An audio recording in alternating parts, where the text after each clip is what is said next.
Spied on several occasions, the Volkswagen ID.5 will finally make its debut in September this year, albeit in a pre-production form.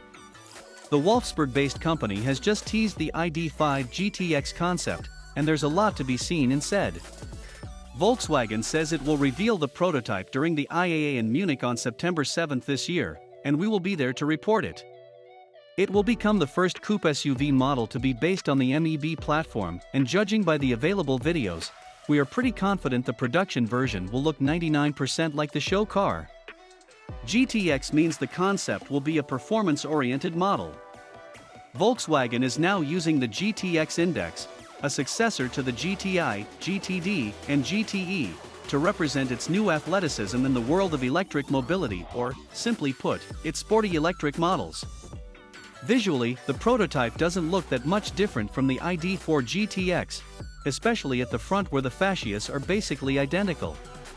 At the back though, it's a different story thanks to the sloped C-pillars and the wide horizontal lines underlined by the LED taillights with a 3D design effect.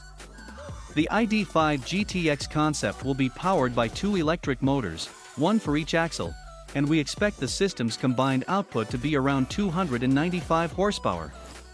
That's how much power the mechanically identical ID.4 GTX is making, and in the ID.5's case, a large lithium-ion battery will provide a range between charges of up to 309 miles or 497 kilometers measured by the WLTP cycle.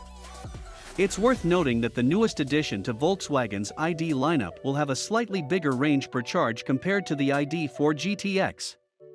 Both use the same 77 kWh battery pack, though Volkswagen says the numbers may vary for the production version depending on the specification.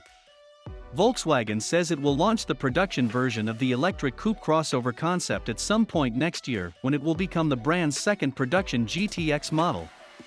Both the ID.4 GTX and ID.5 GTX are part of the automaker's ambitious plan to increase the share of all-electric cars in all its European sales to 70% by 2030.